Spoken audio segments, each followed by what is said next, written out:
Men are from Mars, women are from Venus, and though we may share a planet and many other similarities, our bodies function in some majorly different ways. In this video, we'll take a look at some of those differences unique to women. Women between the ages of 12 and 50 years old undergo a monthly cycle in which their uterus prepares for pregnancy.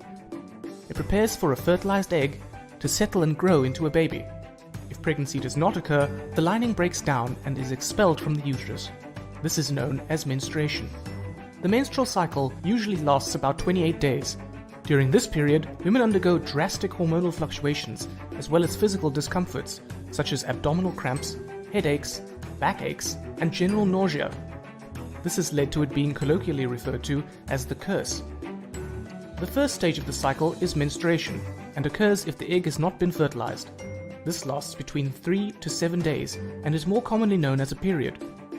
Because the egg has not been fertilized, the uterus lining, called the endometrium, is not needed, and hence it breaks down and is lost through the vaginal canal with some blood. The next stage is known as ovulation, and is when the woman is most fertile. After menstruation, the lining of the uterus thickens up again in preparation for a fertilized egg, and inside the ovary, a follicle develops. At about 14 days into the cycle, an egg is released from the follicle in the ovaries, and fertilization could take place. If the egg is fertilized and embeds itself in the thick uterine lining, the lining is not shed, and thus menstruation does not occur, and the woman becomes pregnant. If it doesn't manage to embed, then the lining will break down and menstruation will occur and the cycle is repeated. The menstrual cycle is controlled by two main hormones, estrogen and progesterone. We met these hormones in this video. Estrogen is produced by the ovaries and causes the uterus lining, the endometrium, to thicken again after menstruation so that it is ready to receive an embryo. Progesterone is produced by the empty follicle in the ovary. See how it is produced after the egg has been released and then drops off if the egg does not embed in the uterus or if the egg is unfertilized.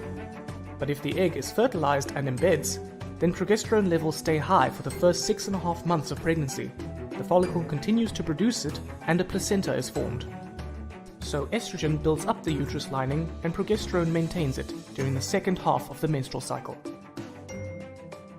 There are two other hormones also involved: the follicle stimulating hormone, or FSH, and the luteinizing hormone, or LH. Both FSH and LH are secreted by the pituitary gland. FSH causes the egg to mature in the ovary, and it also stimulates the ovaries to release estrogen. The estrogen then stops FSH being produced, so that only one egg matures in the cycle. LH causes the mature egg to be released from the ovary and stimulates the release of progesterone.